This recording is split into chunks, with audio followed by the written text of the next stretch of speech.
Stay right there in your easy chair for 30 minutes of pleasure.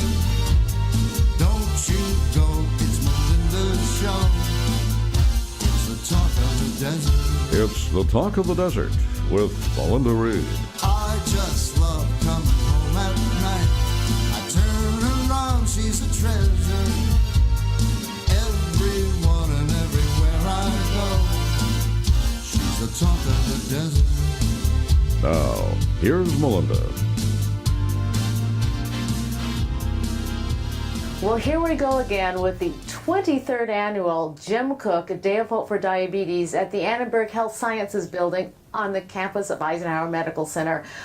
This is the 18th year that I will MC this event, and it's a passion for me. And as my audience knows, it's because I have type 1 diabetes since I was 3.5 years old, and I've now lived with it for 57 years. I can't even say that, 57 years. But put your calculators away. I admit, I'm 60.5 years old now. But anyway, I want to welcome my guests joining me so we can talk about what's going to happen at the Day of Hope for Diabetes. And to my right is Sherri Mason. She's a registered dietitian with the diabetes program here at Eisenhower. Sherri, welcome to Talk of the Desert. We're going to talk about food. Is that good? Oh my goodness. Well, thank you for inviting me. Food is important to everybody. Absolutely. And then we have a new cardiologist at Eisenhower, and I'm going to do my best to pronounce his name, Dr. Chanaka Wickramasinghe. That's good enough. Was that close? That's very good. That's good. Dr. Wick, thank you so much for joining us, and we lovingly call him Dr. Wick. Thank you very much for the invite. Because the name, when you look at it, you're going to go, I have no idea how to pronounce this. So let me give a little housekeeping stuff here, and then we'll get to both of you. Sure. The Day of Hope for Diabetes is Saturday, March 3rd, starting at 8 o'clock in the morning with a health fair. And then our first speaker will be at 9 a.m. Our second speakers will be at 10 a.m. And then our healthcare keynote speaker will be at 11 a.m. And we'll talk about who that is in a minute. And then also, I got to sell memberships to the Desert Diabetes Club. It's only $25 a year per person, or for a couple it's $40 a year. And then we also have a more generous donation that you can become. I think it's $50 a year. But when you become a member of the Desert Diabetes Club at the Day of Hope, you get a free luncheon. So starting at noon to 12:30, we'll have lunches for you. Besides, then you get information about the monthly meetings that we have, and of course then the 2019 Day of Hope for Diabetes. You see, I've been doing this, as I said, for 18 years. I can't believe it's getting to be that long. But let's talk to Sherri, because food is so important to all of us. And Sherri, you're going to be speaking at the Day of Hope. And talk about why food and diabetes, because we all love to eat, and we have to eat because we need the nutrition and the energy from it. Absolutely, and people with diabetes need to eat as well. Yeah. And unfortunately, there's a lot of misconceptions. But proper things, right? Yeah. As we all should. Yes. And so some of the things that I like to talk about in all of my talks is the misconceptions and the myths and the propaganda that is out there with nutrition and people with diabetes. So I do like to dispel some of the myths. That's a lot of what I'll be talking about. And yes, food is important. What other questions might you want to ask about that? Well, there's so many. A person with diabetes should not sit down and eat a whole birthday cake, right? Actually, nobody should do that, correct? Oh my goodness. So of course not. That wouldn't be healthy eating for anybody. So all of us with diabetes should be eating just as healthy as everybody. And also, Sherri, you have type 1 diabetes. That's correct. And so you're living with it just like I am. That's correct. Every nanosecond of our lives. That's right. What age were you diagnosed? I was 4.5. So, and I've had it 51 years. Okay. So now we know your age. Yes, you do. Now, how do you take care of it? Because I take 4 injections a day. Well, I actually wear a pump right now. I do go on and off my pump. I get tired of wearing a pump. I go back to injections. Then I get tired of injections. I go back to my pump. And that is actually what I specialize in. I love teaching pumps and helping people understand their insulin. And if they do decide to eat some birthday cake, how much insulin to take for it. So that's my passion, is to help those of us with type 1, because it is so complicated to try to manage these blood sugars. for the type 2, it's more about nutrition. Yeah. It's much more about Completely. nutrition, and of course, we always bring the heart into it, Yeah. right? Want a healthy heart. We all want a healthy heart. That's But explain, either one of you, explain the difference between type 1 diabetes and type 2 diabetes, because those are the two types that we have in our world. Right. So Dr. Wick? type 1 is more, historically speaking, type 1 is more a complete deficiency of insulin. That's why people get it at a young age. And, you require insulin from a very early onset. Whereas type 2 is more of an acquired, gradual reduction in your insulin levels. In addition to that, there is resistance to insulin. So you have insulin that's being secreted by your body, but your receptors that take it up are a bit resistant to it. So there's two different phenotypes, more later onset, more early onset, and the medications differ, like you guys mentioned. Generally type 2 diabetics are initially managed on oral medications with the transition later towards insulin if things get worse. However, most type 1s are diagnosed at much younger ages. They require much more aggressive insulin, including pumps and more frequent injections. Anything else you think, Sherri, from your aspect? Well, you explained it wonderfully. All I could say is, the type 1 does occur in adults, and type 2 occurs in children now. Unfortunately, the population of children with type 2 has gone up drastically. Because of the diet and the obesity. The obesity epidemic has shifted the prevalence and the onset of type 2 diabetes significantly. Historically, it was a disease in adults, overweight, unhealthy adults. Now we are seeing an obesity epidemic in this country, actually in the Western world, where kids who are a few years old are massively obese, eat junk, don't exercise, and we are seeing more of a recurrence of type 2 diabetes. And explain to our non-people with diabetes why insulin is so important to everybody.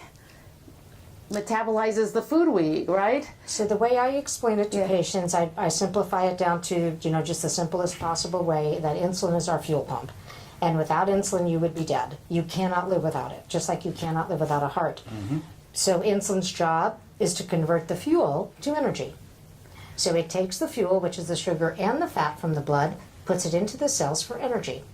So without insulin, where's the fuel going? It's in the blood.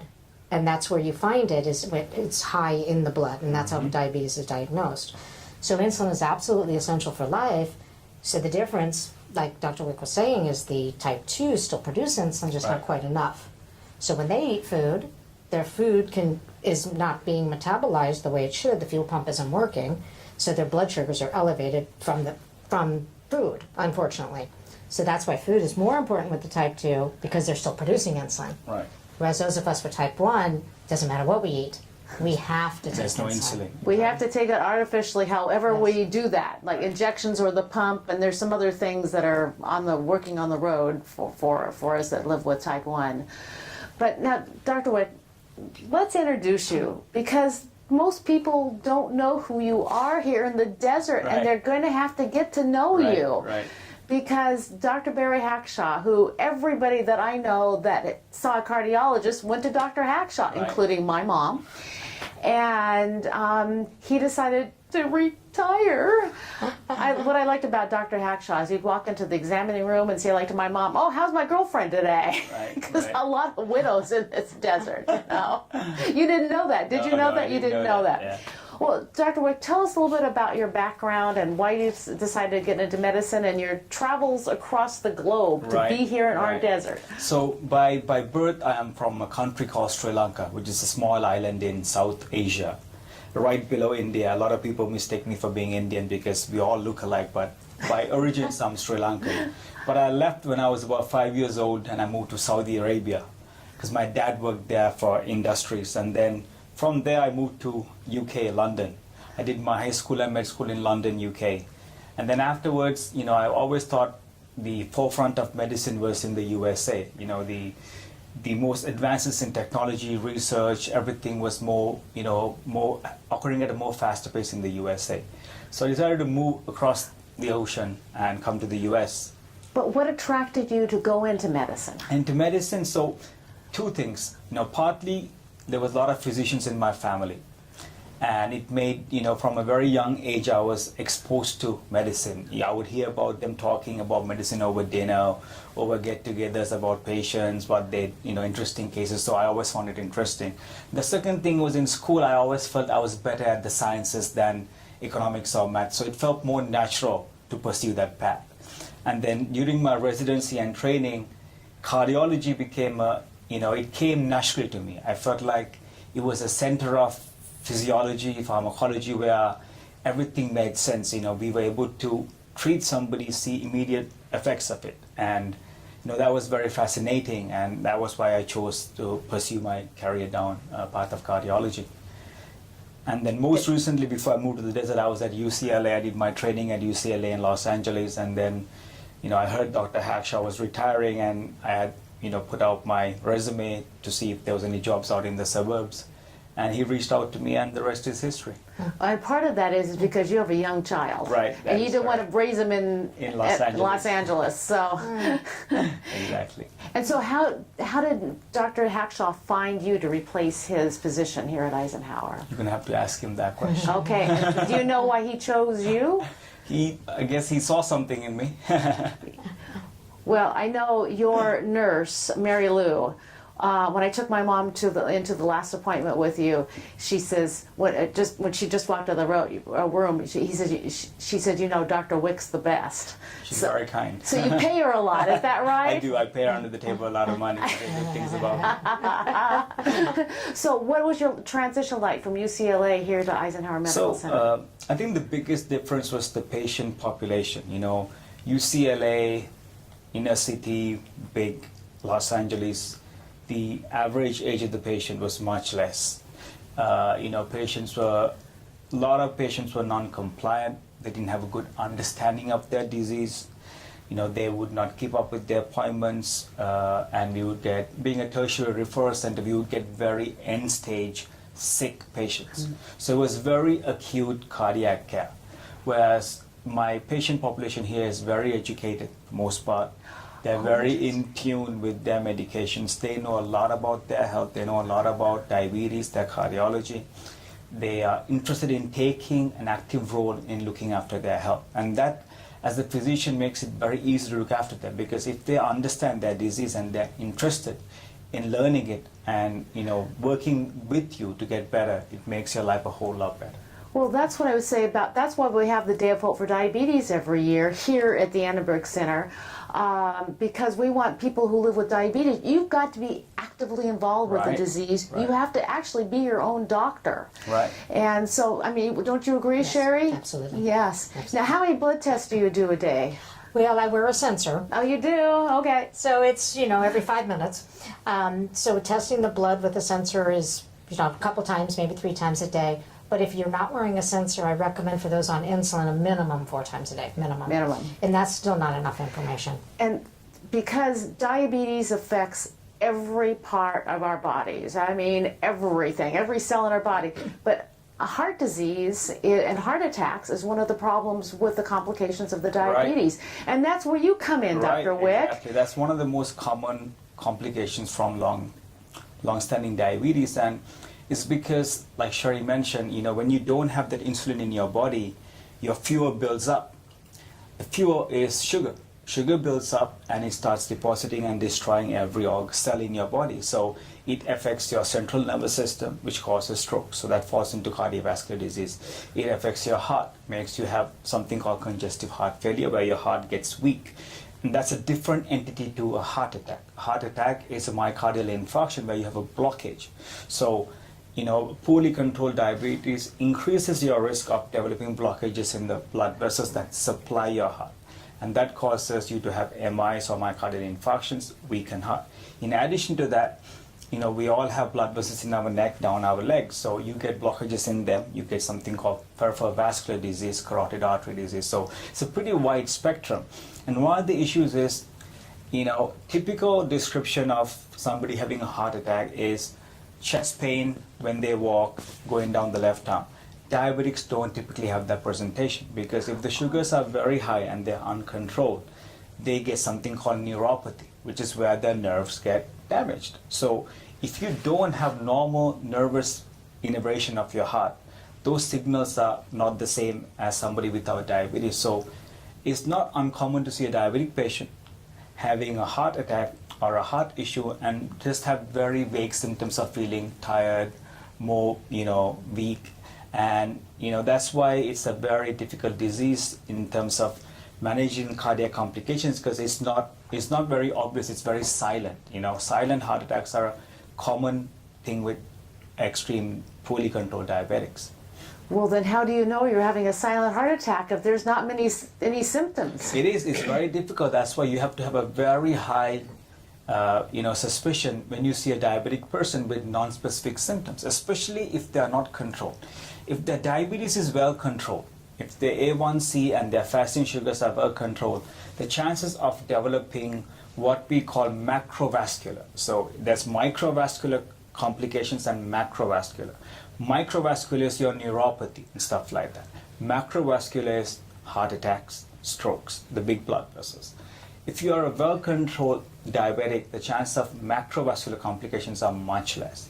Whereas if I see somebody with vague symptoms and I see a very high A1C, they're not taking their medication, they're not watching their diet, my suspicion for doing a stress test or having a low threshold for a diagnostic angiogram is much higher. Well, and I think here in the desert we see more type 2s, which is more the adult onset diabetes, although Sherri and I share type 1. In fact, the entire board, basically, most of them are type 1 diabetes. And maybe we've been living with the disease so long that we have a passion for this. And we know that if we take better care of ourselves, we can then in turn help somebody else take better care of themselves or encourage somebody to take better care of themselves. And it's interesting too, because you probably see this much more than I do, because you have your patient populations all have diabetes. Do you see a difference in the emotional and the understanding between type 1 and type 2 patients in terms of their disease entity? Not really. There's not a difference in understanding. It is, but the different people, what I notice is just it's the attitude coming in. Right. If they have a positive attitude, it's easy to understand, and their understanding is there. I see. Positive attitude makes a huge difference, and that's a lot of what my talk is going to be about. I see. That's very interesting. Yeah, well, that's what I say is for a person living with diabetes, we got to take our medication, our diet. I don't mean we're trying to lose weight, but the food that we eat, the exercise, and having a great attitude about life. Yeah. Because attitude, somebody who is a normal person gets up and looks in the mirror every morning and says, you look terrible, you feel terrible. In a week, you're going to look terrible and feel terrible. So, now, Dr. Wick, what do you suggest for people who live with diabetes about to take care of their heart? Keeping their blood sugars down. I think, working with their diabetes doctors, with the dietitian, with the diabetic education clinic to make sure that they know exactly what they should eat and what they should avoid eating, making sure their sugars are up to date, and then making sure their screening tests are up to date. So, a lot of people do not get the appropriate retinal screening, their neuropathy screening. And then, because for most part, like I said earlier, if your sugar is well controlled, you will minimize your risk of having macrovascular complications, okay? And then, seeing your primary care physician or a cardiologist every once in a while just to make sure there's been no complications is all you need. So, it all comes to basically making sure your sugars are well controlled. Exactly. And we also, in our clinic, we teach the American Diabetes Association ADA. Standards of Care, which includes all the screenings, the time intervals, and we teach the patient all of that. So it is very important. Yeah. And I think a lot has to be said for exercise. Absolutely. I think, it's probably the most underutilized and underestimated treatment for most conditions. I've seen people do exercise, lose weight, and gotten rid of their type 2 diabetes. I've had people with A1Cs of 10. Okay, normal A1C is around a 5.5 to 6. Exactly. Yeah. A1C is twice what it should be, which is they're any given day their sugars are running 300-400. Okay, they've gotten into the gym 6 months, lost a couple of 100 pounds, kept it off, and they're cured of their type 2 diabetes. So I think exercise is very important, especially for the type 2 diabetics, because they can make a difference to their insulin resistance from exercise. Yes. Well, now, can you actually cure type 2 diabetes? I think if you have diabetes that's bought, it's a bit of a gray area, because if I see a person, right, with a very high A1C over a long period of time, but they have a poor lifestyle, we still label them a type 2 diabetic because they're not insulin dependent, they're on maybe metformin or something. And if they shed a significant amount of weight, if they are overweight, and if they exercise daily, I have seen some people actually completely get off medication. So, we still technically say, yes, you have higher risk of diabetes, but your diet and exercise control. Yeah. Well, talking about a cure for diabetes, that is our medical keynote speaker's title for his speech on Saturday, March 3rd here at the Annenberg Center on the campus of Eisenhower Medical Center. Again, we're starting at 8 o'clock in the morning with a health fair. We'll have our first speaker start at 9, and I know one of our favorites is Dr. Batarze. He's a nephrologist, and you don't know what that is. It's a kidney doctor, but he brings it down just like Dr. Wick does. He doesn't talk above your head. He talks to you, and so you can understand what's going on with your body and what you need. I think his title is Bring Your Kidneys In for a 60,000-mile checkup. You like that? That's good. That's good, okay. And then Dr. Wick will be at 10 a.m. And the medical keynote speaker, his name is Dr. Faoud Kandil. He's from City of Hope. And if you do some research on City of Hope, you cannot believe what they have done in finding new insulins for people with diabetes, how to manage things better. But his title is Cure for Type 1 Diabetes. When I read that, I almost cried because it's been a long time coming, but anything to make us to be able to live a better, healthier life so that we can then, as I said earlier, we can help somebody else live a better life living with a diabetes. So that's Saturday, March 3rd, and then we will end at 12:30. And if you become a member of the Desert Diabetes Club, you get a free lunch on that day. So that's always fun. Now, Dr. Wick, what else would you like to share about your presentation for the Day of Hope? So, my focus on the Day of Hope will be talking about the common complications we see in diabetics. So I'll speak a bit about the microvascular, which is basically the stuff that you don't hear much about, the neuropathies and stuff like that, and then the macrovascular, the kidney disease you get, the strokes you get, the vascular disease, and the heart attacks. In addition, I think something that's recently, in the last couple of years, really, exploded is this. There's a whole lot of new medications for diabetes. And there's a few of them which have shown significant improvement cardiovascular mortality and morbidity, which means that these medications are created for diabetes, but in research trials they've showed they actually improve long-term cardiovascular function and reduce your risk of cardiac death. On the same token, there are certain old diabetic medications that people don't know about that are actually now contraindicated in people with heart failure and heart disease. So, after moving here, I've seen a few patients already in the emergency room or in the hospital setting where they've got pretty advanced heart failure and they're on 1 or 2 medications which should definitely not be used for treating diabetes. Oh, interesting. Okay. Well, as I said, everything in anybody's body affects everything else, but especially with those of us who live with diabetes, everything does affect every cell of our body, and there's so many different complications. So Sherri, let's talk about, again, what are you going to talk about at the Day of Hope? And your presentation is at 9 a.m. So my presentation is, it's actually going to be about our attitudes towards being diagnosed with diabetes, and then how, when patients come to see me, what I get, imagine being diagnosed with diabetes, and it's mostly geared towards type 2. And so it's kind of revolving around how diabetes kills the mood.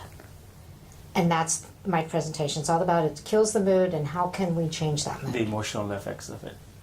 So this whole thing with diabetes, when I first started out years ago, I was working inpatient, and I used to go to patients, and this is a health sentence. You just received a health sentence, Right, yeah. not a death sentence, Yeah. because it can be controlled. Right. There is something you can do, but people need to be educated. Exactly. And so it's nutrition's involved. Obviously, it's going to be about nutrition, but it's more about the mood around it and how many myths are out there and how many people are coming to me thinking they have to do this or they have to do that. Oh, I have to do this to control my diabetes. Like they have to eat something. Right. Right. That pulls on me because I'm no, because we're defeating this poor person who's trying. Yeah. No. Exactly. Yeah. You know. Let me just go over a little more of the logistics. This day of the Jim Cook, Day of Hope for Diabetes. And let me just talk briefly about Jim. Jim was a dear friend of mine. He had type 1 diabetes. He and a few other friends founded the Desert Diabetes Club here at Eisenhower Medical Center. And then they started this Day of Hope for Diabetes once a year. It's totally free, open to the public. Starts at 8 o'clock in the morning. There's a health fair, runs all day. And then the first speaker will be at 9 a.m. Dr. Wick will be at 10 a.m. Oh, Sherri will be at 9 a.m. And then we'll have our medical keynote speaker from the City of Hope, which is Dr. Make sure I get his name correctly, Fiaud Candil, and he's going to be talking about a cure for type 1 diabetes. Again, it's free, totally open to the public. Please join us, find out more information, and live better with diabetes. And Absolutely. thank you for joining me on Talk of the Desert, Dr. Wick. Thank you for Dr. pleasure. Wickramasinghe. How did I do on that? Very good. But it's not the Sri Lanka pronunciation, I found out. But I got pretty close anyway. But we lovingly call him Dr. Wick. Again, welcome to Eisenhower. We're Thank thrilled you to very have much. you. Thank you for having me. And I think Dr. Hackshaw did a good job. I think so Thank too. you. Yeah. And thank you, audience, for joining us. For more information, email totdtv@questoffice.net and visit talkofthedesert.tv on the web.